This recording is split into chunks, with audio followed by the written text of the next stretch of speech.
Welcome to accounting जगत। आज हम करेंगे स्टैट्यूटरी लिक्विडिटी रेशो क्या होता है। एग्जाम्पल के थ्रू समझते हैं, जल्दी समझ आएगा। रितु नाम की एक लड़की होती है, गई बैंक के पास जमा कराने के लिए 1 लाख रुपए। पहले हम करेंगे कि SLR नहीं था, उससे पहले कैसे होता था।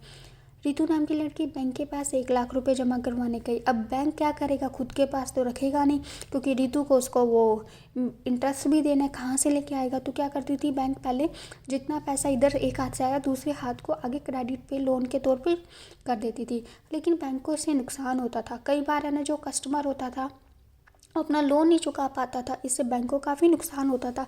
इसीलिए इसमें बीच में सरकार आई। सरकार कहती है हमें डे बाय डे एक्टिविटी के लिए पैसा चाहिए होता है। क्यों नाम SLR स्टैट्यूटरी लिक्विडिटी रेशो के नाम से हम एक स्कीम इशू करते हैं, जिससे हमें भी डे बाय डे एक्टिविटी पे मतलब पैसा मिल जाएगा, और जो बैंक का उनको आराम से सिक्योरिटी मिल जाएगी कि उनके पास सारा का सारा पैसा वो लोन के तौर पे नहीं देगी, फिर वो जल्दी से दिवालिया भी नहीं होगा बैंक।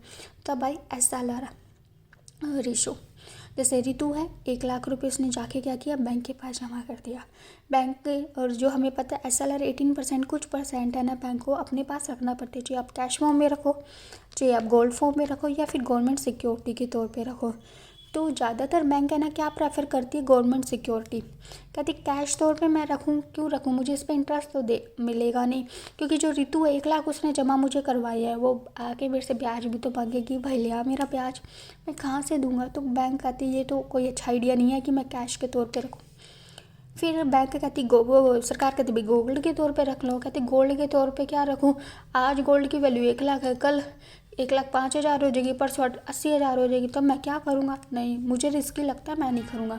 तो कहते चलो ठीक है, हमें डे बाय डे एक्टिविटी के लिए पैसा चाहिए ही होता है, रेवेन्यू। तो हम ऐसे करते गवर्नमेंट सिक्योरिटी के नाम से इशू कर देते, इसमें हम आपको इंटरेस्ट रेट देंगे। वो कहता है ठीक है, कैश में तो मुझे पैसा मिल नहीं रहा था, ऐसे करते गवर्नमेंट सिक्योरिटी परचेज कर लेते। इससे क्या होगा, मुझे उस 18,000 रुपये पर, इस 18,000 पर 1800 यानी 10% मान लेते इस दे रही है। तो इससे मेरे को क्या होगा, जो पैसा मिलेगा मैं आगे उसको चुका पाऊँगा। इस एक तो इसका जो ब्याज है, इंटरेस्ट है जो मुझे देना है, और वो हो जाएगा, कुछ मुझे फ़ायदा हो जाएगा। वो कहते ठीक है। तब क्या है SLR। अब इसे थ्योरी में समझते, जल्दी समझ आएगा। It is a rash of NDTL, net demand time liability. जब वो 1 लाख रुपये मांगेगी तब भी पे करना, अदरवाइज़ नहीं पे करना। Of the bank in India, किसी भी बैंक को इंडिया के अंदर। Which bank has to maintain, जिसके अंदर मेंटेन करके रखना होता है बैंक को अपने पास कुछ परसेंटेज के अंदर, the given point and the time in the form of liquid assets. या तो आप लिक्विड एसेट्स के रूप में कर सकते हो, सच एज कैश, जैसे यहाँ बताया था जी, वो कैश के तौर पे करे, गोल्ड के तौर पर करे, या गवर्नमेंट सिक्योरिटी के तौर पर। एक फिक्स्ड रेशो के अंदर, जो कि आज अभी है ना 18% की रेट चल रही है, कि आपको 18% तक अपने पास बैंक को बोला कि SLR के तौर पे अपने पास रखना पड़ेगा। The purpose of maintaining ratio, ये क्योंकि ये किस लिए आया, is that on the one hand is enable to the government to borrow. अब गवर्नमेंट को पैसा चाहिए होता है, तो एक तो हाथ में गवर्नमेंट को डे बाय डे के तौर पे पैसा मिल जाता है। It enable the government to borrow from banking, ताकि गवर्नमेंट क्या करती, बैंकिंग से पैसा ले लेती।